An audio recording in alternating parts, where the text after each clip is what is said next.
Hello and welcome to Find Your Freedom, a podcast dedicated to helping you truly find freedom in all aspects of life. Join your hosts and their expert guests as they share practical tips and strategies for finding more freedom in your life. It's time to take control of your life and create the future you want. Let's find your freedom. Here are your hosts, Lenny the Boss and Omid Rad Investor. Boom, boom. We are back for another fantastic episode of Find Your Freedom. And we have a really cool guest. Super excited to get into her story. But before we do that, we have a free item easily downloadable for you.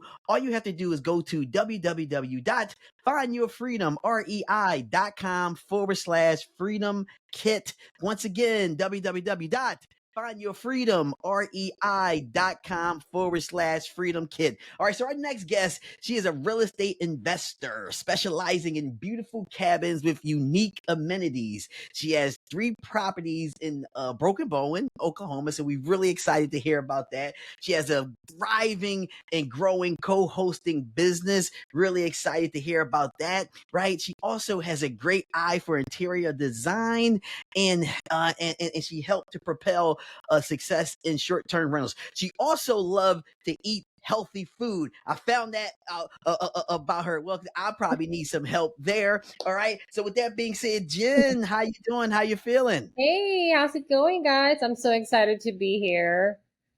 Oh man, we are super excited to have you, and I know that we're going to sit here and talk about so much cool things. So before we jump into some of those things, if you don't mind, for the audience, just give a little background for yourself.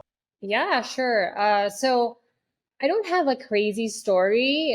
I don't have this rags to riches story, honestly, but I feel like everything that led me here, really everything that I learned from the past few, years of my life has led me here. So I have a corporate job still right now. I have a W-2 job, work in supply chain for a pharma company.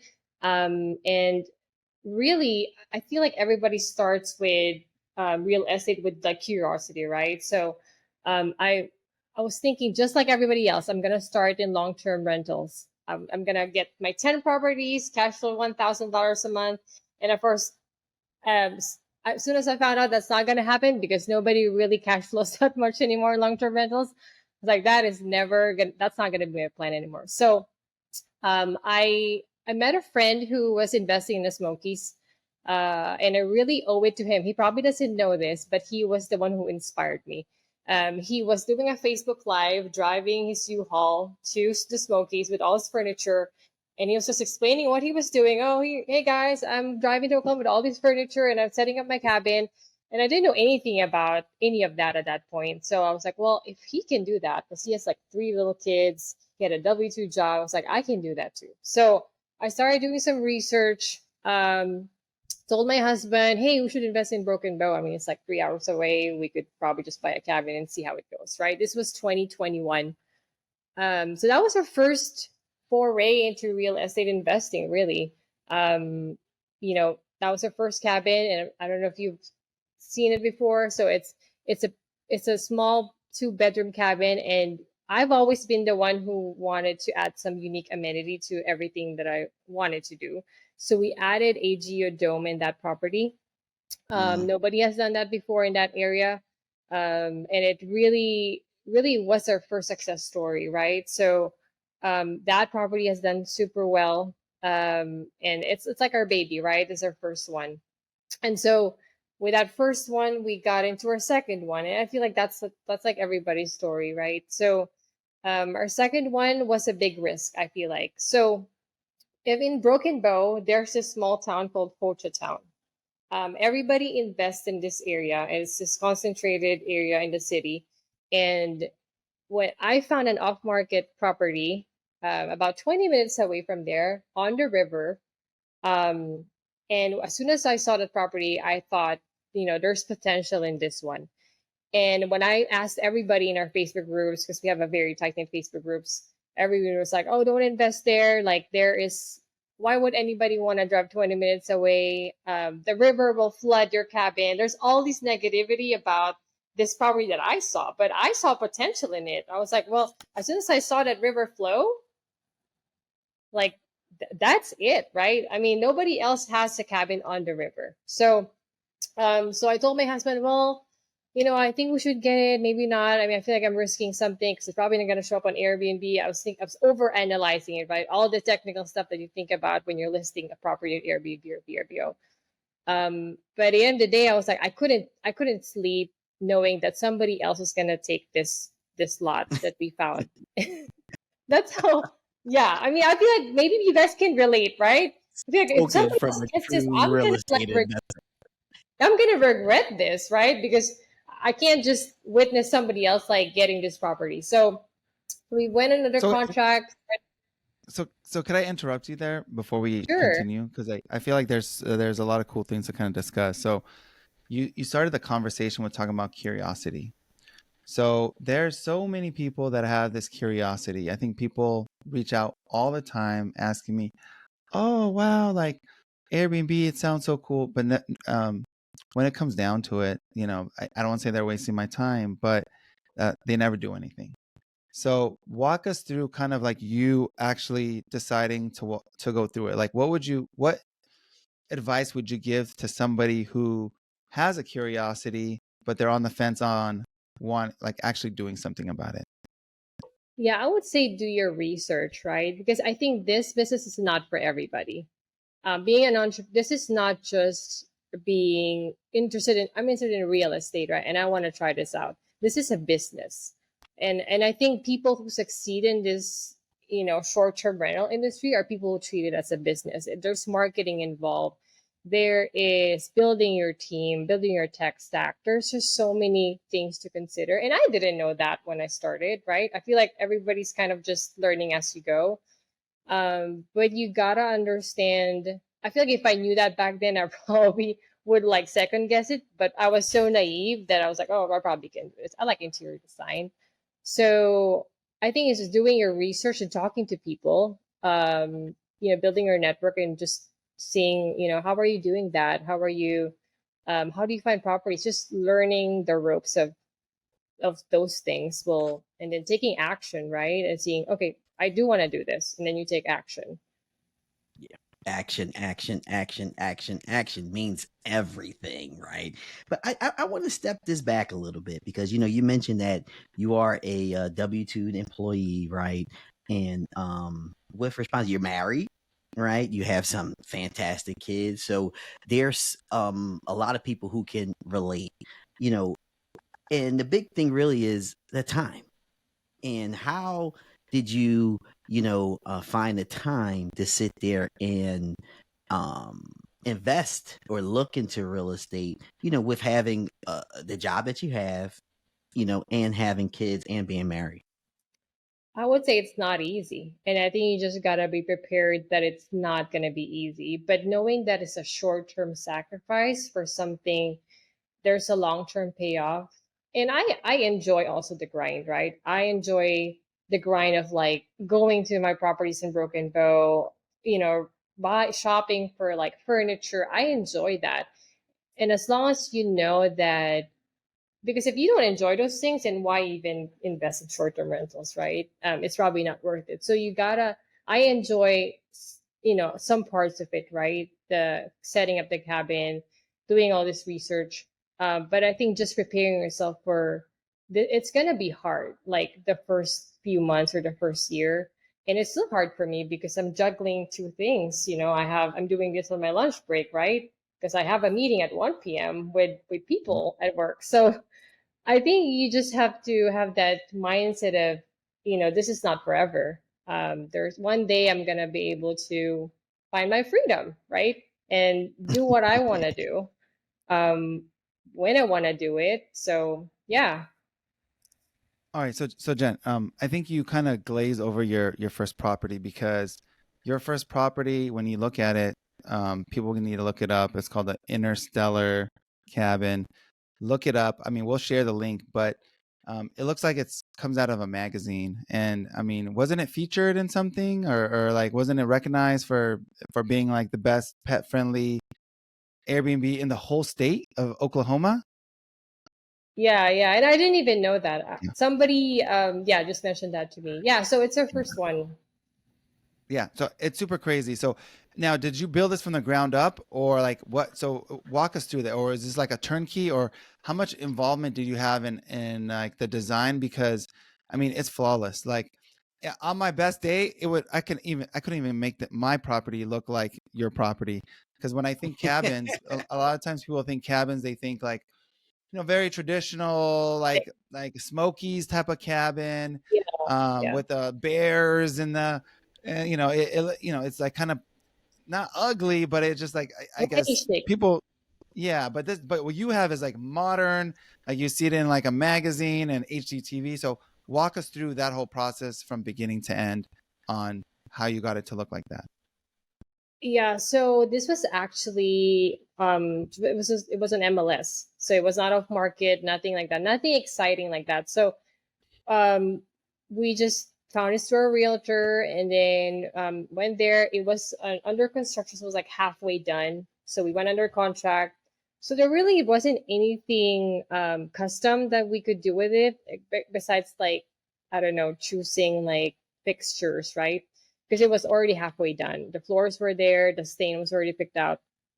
So it wasn't anything that's custom. So we did a lot of things after the fact. Broken Bow is a super competitive market. I'm not sure if you've seen it on Airbnb. Everything there is beautiful and modern, and there's like 3,000 cabins that are like that. Everything's beautiful. So I knew that I had to do something to stand out. I knew I didn't want to be average. I knew that to survive this market, I had to do something special. And so, I mean, it literally would keep me up at night. I remember those days just thinking, what can I add? What can I do? How do I make this special? I mean, it pretty much consumed me during those days, right? So I thought, well, I have 2 acres. I have a lot of land. And the other thing that I do as well is I look in Airbnb at other markets. So look at other markets like Ohio, Hocking Hills. I look at what's trending in other markets and seeing what can I reapply in my market that hasn't been done before. So I do a lot of research. Go to Pinterest. I do a lot of research on Google and other apps to see what can I do and with my budget. So I have about like $3,000 budget to like add something. That's how I stumbled into the garden igloo dome. I mean, I basically just built a deck, which was like $1,000, added a dome, which was like another 1,000, and that's it. You put furniture inside, and then you put string lights around it. Creates that vibe, right? The other thing that we did was we added some accent walls, so that it would just had drywall in it, nothing special. And then of course the furnishings and stagings. That's a huge part of it too. So yeah, and it does pretty well for sure. I Awesome. think you And kill it. I think it's not does pretty well. I think you like kill it, like especially in that kind of market. everybody loved the words "it does pretty well." That's like music to the ears.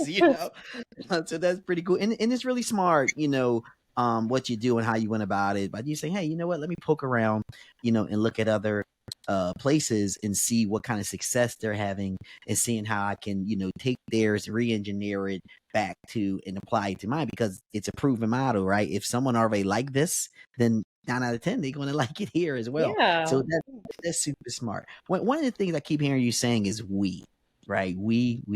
So I'm assuming that you and your husband that is tackling this. And if that is the case, how do the both of you actually work together? Like, do you assign roles? Do you just sit there and just say, hey, here's everything that needs to be done, let's just go tackle it? Because a lot of people always want to do something with their better half, their spouse, right? And we had a lot of people on, where some people are together, and a lot of people are like, no, I do my own thing, and my wife or my husband do their own thing. So, how did you two kind of come together, and how do you work out like the process to make sure everything gets done? Yeah, so I'm very lucky that my husband is super supportive of what I do and all the crazy ideas that I have. He also has a W-2, so so we both work full time, but I would say I execute like 95% of it, right? He will give me all the ideas, the crazy ideas. But what about this amenity? What about this one? But I'm really the one who's managing the properties. Of course, financing. tremendous. He's a tremendous help on the financing part. But in terms of like executing it, like knowing, like let's put it this way: if I died tomorrow, my husband probably wouldn't be able to manage properties. He wouldn't know the logins to Airbnb. We edit that part out. Like I'm telling you this, like if I die tomorrow, what are you gonna do? But yeah, but in terms of like in fully invested, like he loves this business, but it's not his strength. So I'm not gonna force him to like, oh, you need to like message guests, like I do because you're part of this. I'm not gonna, force him to do that because that's not his strength. So and he deals with customers the whole day with his day job. So he doesn't want to do that like on the side. Are you saying he hates people? You edit that out too. Yeah, because Edit that part. Yeah. No, we all have this emotional tolerance and energy, and at some point we get drained, right? So yeah, it's a big hospitality part of the business, and I mean that's a big part of the business. So there's a lot that goes into it. a lot. Yeah, for sure. So all right, so you're killing it on the first one, and then you see this river. Now, is this a ground up construction as well, It is a or ground up. Yeah. Yep. It okay? was a lot when we started. Okay. So is this something where you got to design it, or is this something where you then just like purchased it and then they built it from the ground up, like something that was already designed? Yeah. So this was the builder that gave me all these gray hairs last year. Hopefully he doesn't watch this. So it was built from the ground up, but there was no customization that happened really. Okay. Besides like the bathroom fixtures and all these things. So it was pretty plain Jane. We added a pool, so that was the key thing. We added a pool, and it was an above ground pool, and we made it look like an in ground pool. So we added like it's called a plungy. So we have a pool and a river, and that one is killing it. Like that cabin, it's a cash cow. So I just want to ask you real quick because I'm looking at it right now, and so explain what a plungy is, and like describe the deck that you built around this plungy. And so, what is a process? So, like, I want to do a plungy. Like, explain to me. Like, I'm a rookie. What would I need to do? Yeah. So our cabin. So the deck, basically behind our cabin, there's a deck, and then there's a slope after the deck into the river, right? So I was doing some research and I was looking at the above ground pools. All of them look terrible. This was the only one that I found that looked pretty modern, right? So they're actually built in Louisville, Texas. So they're local here. The only challenge with that is you need to have a crane because it needs to be on concrete, first of all. So you need to have the So I basically GC'd the whole process. So I have the concrete crane guy, like set it there. You need concrete on top, where it will sit on top of that. And then you connect the plumbing and electrical. And then I built a deck around it. It sounds simple, but at that time, I hired a person who I thought knew what he was doing. And then he came there and he called me. I was at work. I remember this very clearly. I don't know what I'm looking at, girl. Like, I don't know what all this equipment are. So he thought it was just like plug and play. So, and then I had guests coming like that weekend. So yeah, that was like the first hurdle with that property. It's all worth it now. It's all done. It looks beautiful, but yeah, it's pretty simple. You just need to find a crane operator to set it over there, and plumber, electrician, and that's it. And then we built the deck around it, so it pretty much looks like it's all part of the whole thing, but it's above ground. I'm taking a look at it now too, and it like if you don't tell anybody from a mindset perspective, that's an in-ground pool. You know what I mean? Yeah. So it's pretty interesting on how you can on things that you can just do if you do just a little bit of research and things that you find. So I'm carrying this story along. You're a W-2, right? Your husband W-2'd as well, and you're also growing a co-hosting business, right? So obviously with your properties, with co-hosting, that means that's a lot of guests that you're dealing with time and time all through the day. Mhm. So if you're employed, like how are you actually, and your husband's like, I am not dealing with no guests. Look, throw the finances my way, I knock that out the park. But when it comes to a guest talk about some, we need the pool clean, that's on you, right? Mhm. So how are you dealing with being W2 and running a co-hosting business? Yeah, so I finally hired a team of VAs. So I've been trying to hire them for the last few months. Wasn't really lucky. I think I finally found the team that the team that I have right now is pretty good, right? They have Airbnb experience.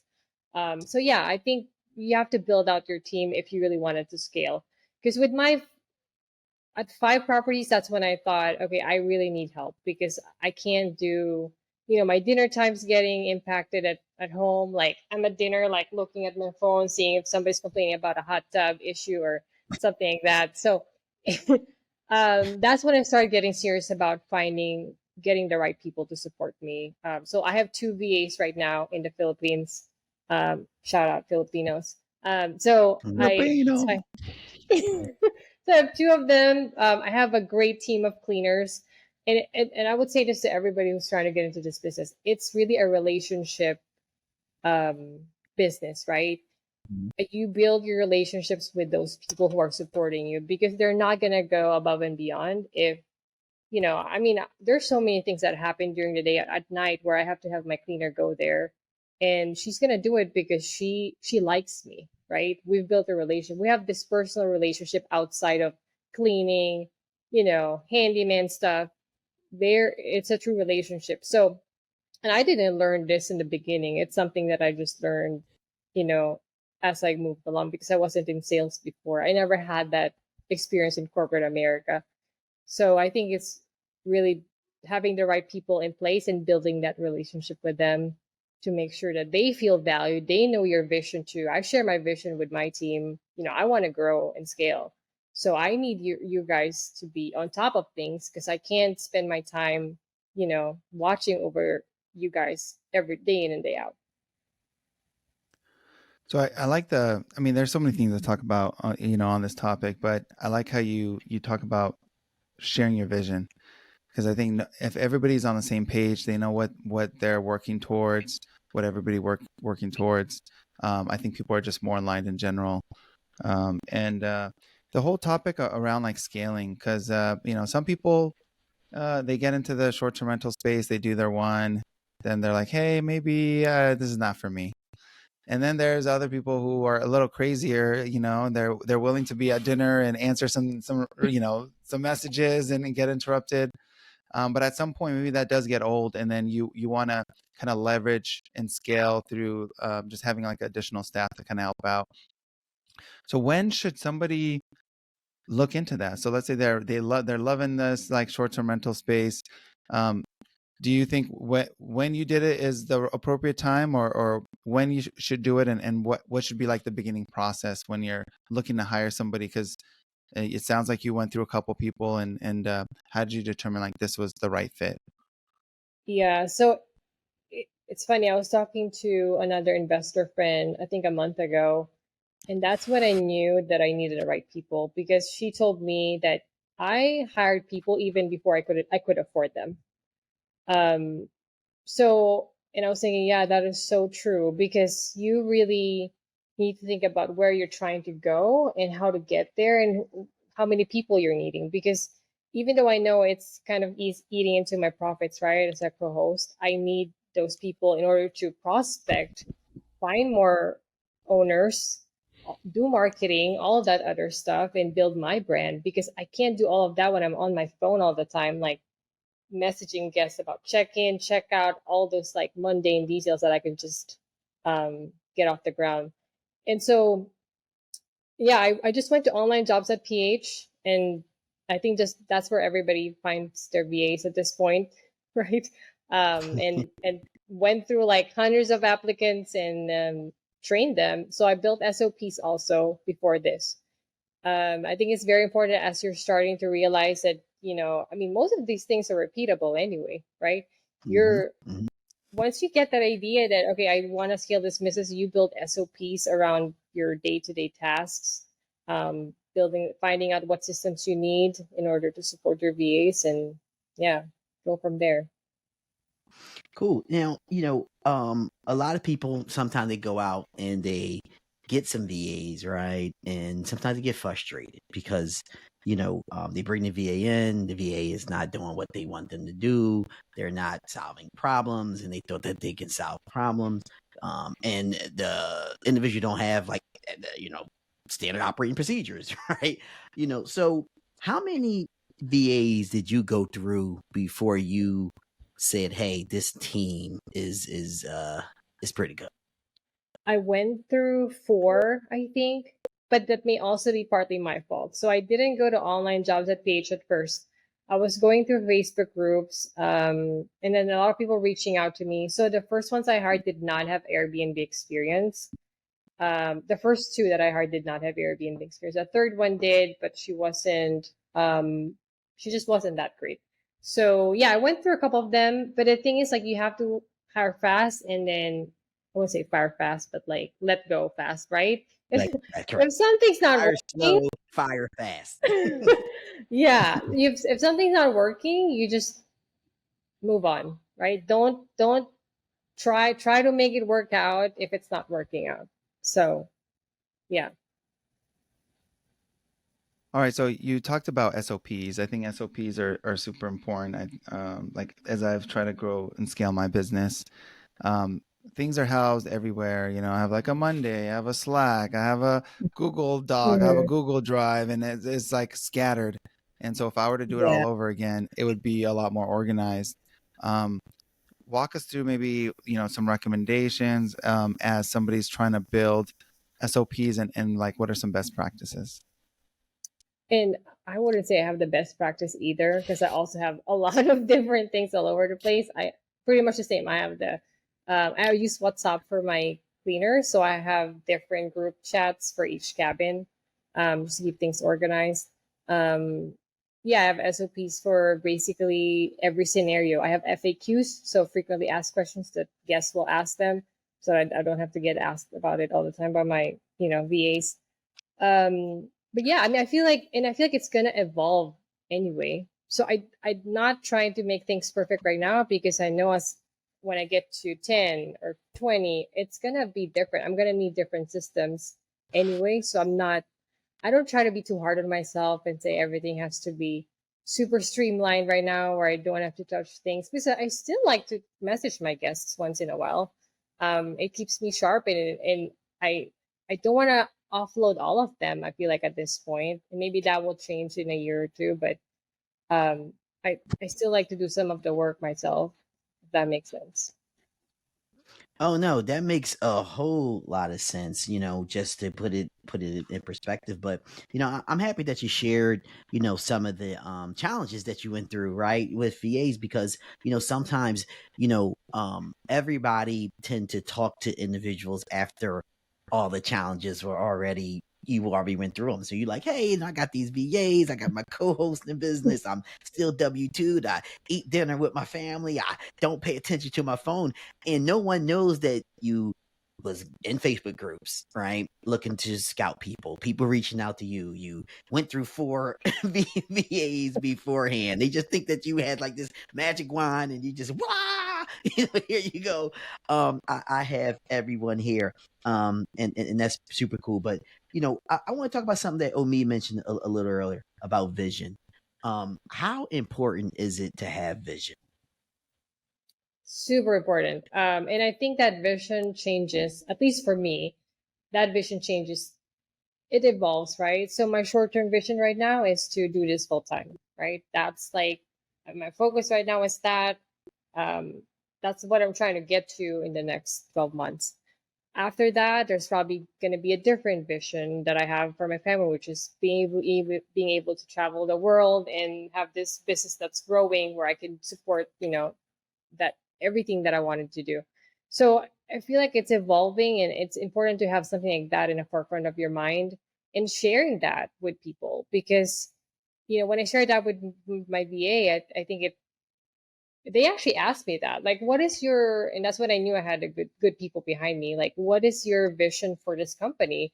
Because Because if I just tell them, okay, these are the SOPs, these are the things that you need to do every day, there's no, like, it makes them feel like they're part of something bigger, right? That, oh, she's trying to do something bigger than what we're doing right now. And it truly makes them feel like they're part of a team. You're really building a company, right? Like, I mean, we've all been in corporate jobs maybe, and when you have those visions that your CEO hands down to you, that's really what it is. Like, you have this long-term goal and sharing it with everybody, making it feel personal for them.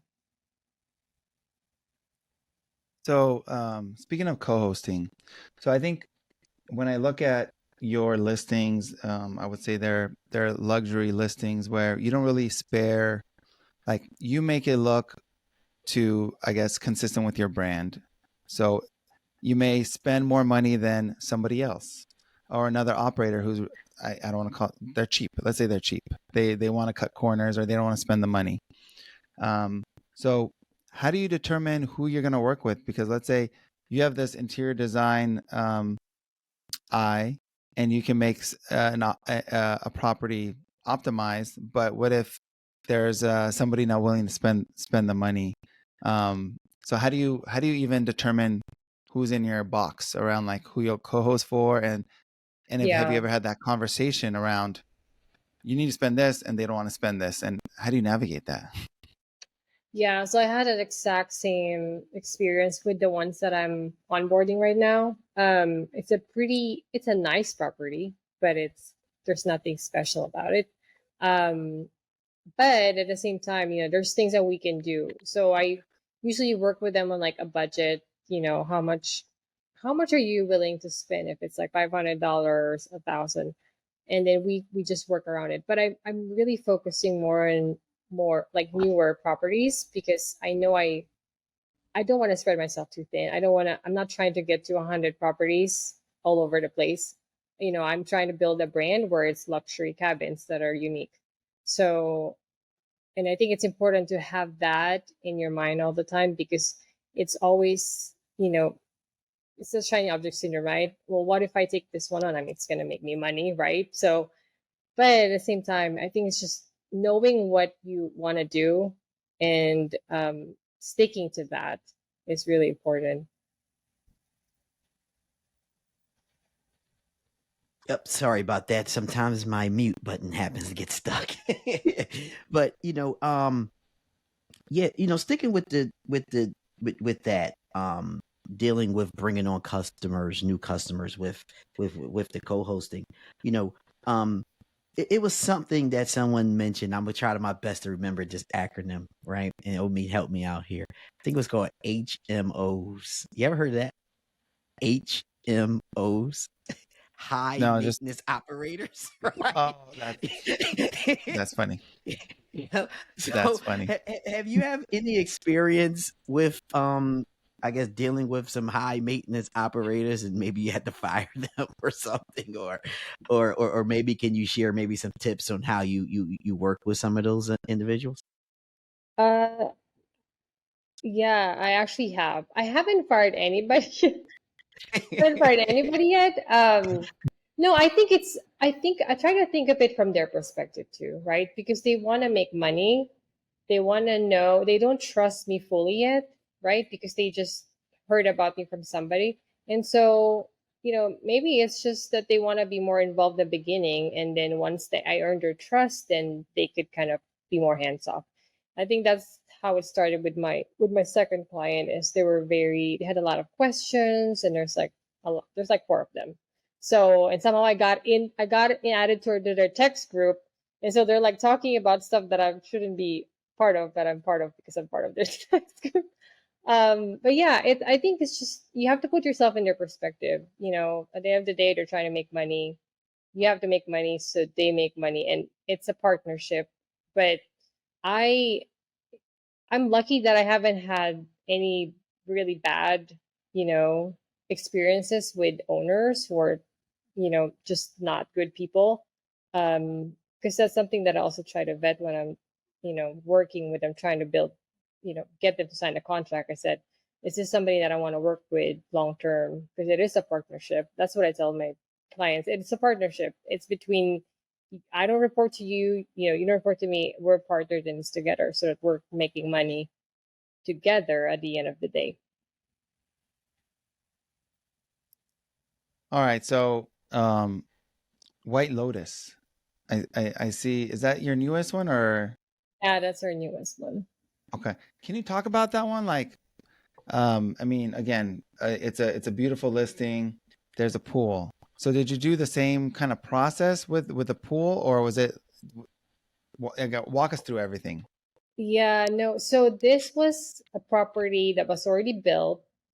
And actually, we partnered with this one. It wasn't just us. It was my husband's coworker.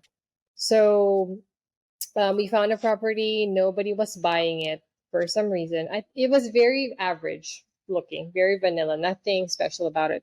So we bought it under market, and it actually came with an extra lot. So we have a Wow. equity and a lot that came with it. Yeah. Awesome. So we have a lot that we're probably gonna build on at some point this year. Yeah. So that one, I knew as soon as I walked in that property, I knew what I was gonna do with it, and that's kind of like my process. I do a walkthrough, and I'm already envisioning I'm gonna put a juice bar here. I'm gonna put a, like a pool there. It's gonna be place set. Or string lights are gonna be. I'm envisioning how I'm gonna transform the place. So that's pretty much it. I mean, the pool was not a plungy because I couldn't find a certified crane operator that on the second one. And we're getting close to closing. So I had to find another option. And I wasn't gonna quit. Like, I think most people was like, oh, I can't find this person or this vendor. I'm just not gonna add a pool, right? I don't quit when things like that happen. You kind of just persist and see what you can do. So I found a pool guy, and it's a fiberglass pool. So it's an in-ground fiberglass pool. So can you walk me through that? So you're like a pool expert. It seems like going through I these know. I don't even going have a through this pool at process, home. right? So I feel like I got to talk to the pool expert. So that's your new like you got to change your like handle, pool expert, I and build cabins with pools. Yeah. yeah, yeah. So how did you determine like what's the right pricing, and even vendors, right? Because in that area, I imagine there's only so many Yeah. vendors and everybody's busy. So for somebody Yep. who wants to get a pool in their, market, what sort of recommendations would you get so you can be prioritized as somebody? Because I know sometimes you're waiting months and months and somebody's not available or it's too expensive. So how do you vet and figure that whole process out? Yeah, and honestly, I had a budget to work with. I mean, you could certainly find somebody, a pool installer there. It's just you're gonna pay a lot of money. But I was trying to work with a budget, and I knew because we bought this cabin below appraised value that we had some extra money to put a pool in there.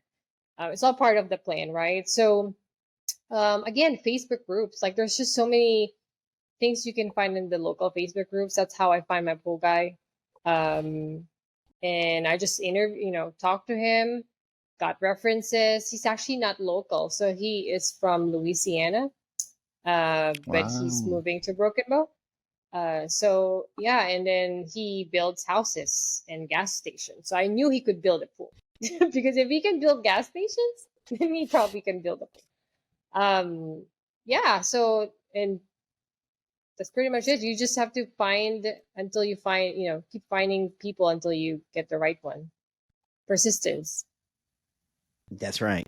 And that's good. So, all through the episode, and I'm gonna have to say, looking at your properties, once again, we're gonna give you a big shout out because you're doing really, really well designs with your properties. But one of the things we constantly hearing is we're going to drop a pool in this one. We're going to sit here and upgrade this one. We're going to sit here and look at designs at another place and re-engineer it and bring it back to this one. And I'm sure that people are going to sit there and be like, wow, this lady must have all the money in the world because all these things that she's talking about happen because you got to bring a crane and the crane has to come drop the pool and you have the plumbing people and they have the plumbing people, the deck folks and the concrete folks. So are you partner up with people? Are you using a different type of financing, or are you just loaded? You just have No, the It's money loaded. with your drop on these properties? not loaded for sure. Uh, yeah, so the first two were ours, 100%. Um, so the first one, I mean, we just had money saved up basically for the first one, right? And it was just a 10% down financing, nothing special. The second one, we got so from the cost seg money, so the refund on that and the what we had from the cash flow on the first one basically went to the second one. And it's really much just like you probably already know, right? It just Mhm. goes from one to the other. You're Yep. gonna Okay. ask something. So I'm going to follow up on that because I think I don't want to brush over this because I think this is super important for W-2 earners. So walk us through, okay, you're a W-2 earner. You're going to automatically pay taxes, I would think, because of, it's getting withdrawn from your paycheck. So let's say your W-2 times your husband's W-2, that money then gets, but then you do something called a cost segregation where you're essentially front loading the tax benefits and then wiping out your tax burden, and then you're then getting a refund from the so walk it's like somebody who's in maybe has two W-2 earners, is interested in short-term rentals. Explain maybe the importance of cost seg and how that can help you even grow your portfolio. Yep, super important to know that strategy. So whenever and I'm not an expert on this, right? So whenever you're, buying a property, basically everything that you spent on it, like expenses, any improvements, the value of it, you can find a CPA that could actually do a cost segregation study where they're depreciating. I believe now it's like it starts at 80% now. I think next year. But before, when you were starting, 100% depreciating the value of the everything that you put in, basically everything, right? Curtains, shades, pool, everything that you spent on that property, and then you get a pretty significant refund the next year after that cost segregation study that you've done. So, but the key is to find a good CPA to who knows how to do that. Gotcha. So to let everybody know is that you don't have to be loaded, right? To sit here and make this happen. You just have to be smart. You have to sit here and first save up your chips, right? Don't go out and eat filet mignon every night. Save up some money, invest, right? And then use what the government got out there and kind of recycle the money, right? So, you use the cost seg to save on your taxes. And this is the kicker, everybody, and you took your earnings from your first, short-term rental, and you saved that, right? And you took, that money to invest into another property, and that was the ability to allow you to do some of these creative things with, adding value to your properties, buy pools and all these good things. Is that right? Just want to make sure that the guests get this, because I'm telling you, all this episode, you was just dropping everything. I got the pool here, I got this here, I got this there, and it just sounds like that it's so far-fetched for people. But in this case, if you understand that, hey, Jen is no different than you and I. It just so happens that Jen made some decisions that a lot of people tend to don't make, and you can make the same ones to kind of be in the same predicament. Yep, exactly. Yep. So we want to maybe have you on another time. We can have like extend our conversation. So what does find your freedom mean to you? For me, it's really being able to wake up and being able to do the things that I want to do, right? I think, right now I have an 8 to 5 job, and although it's my W-2 is challenging and I don't hate it, right? But I think being able to wake up and maybe spend more time with my kids before they go to school, or if I want to pick them up early, I can do that. Just having that freedom to be able to do the things that I want to do, for me, that is a true freedom. Is just being able to have that choice of where you want to spend your time today or tomorrow or next year. So That's what freedom is for me.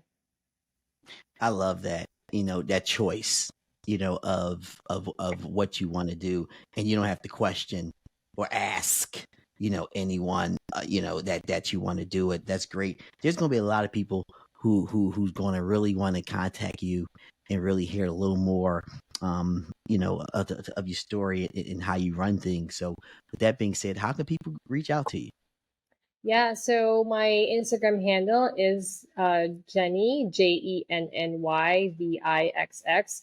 And in there you can find the Instagram handles to all my properties from there. I'm trying to build a new Instagram handle for my investor profile, but it's on the works. But for now, they can contact me there. Excellent.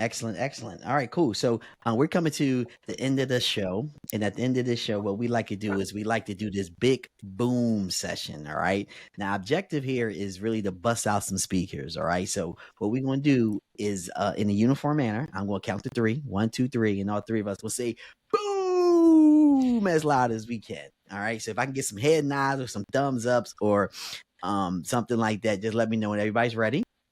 All right. Perfect. All right. On 3. 1, 2, 3. Boom! Awesome.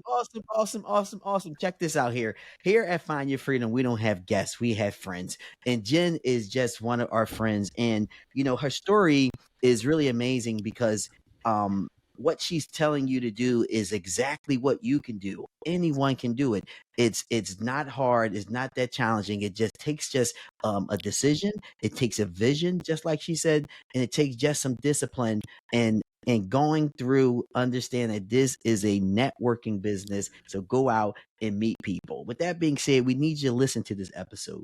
We also need you to leave an honest 5-star review, because that's the way that we continue to bring on friends, continue to bring on guests that can sit here and provide you with some value, provide you with some insights that you never thought about. All right. And we need you to share this episode with your friends, with your family, with your mother, your sister, your cousin, your aunt, your uncle. Share it with all your coworkers, the ones that you like and the ones that you don't like. Until the next episode of Find Your Freedom, we talk to you soon.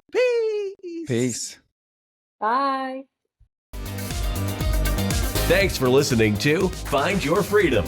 Be sure to subscribe wherever you listen to podcasts. While you're at it, please help us spread the word by leaving a rating and review and sharing the podcast with friends, family, and colleagues. Until next time, get out there and find your freedom.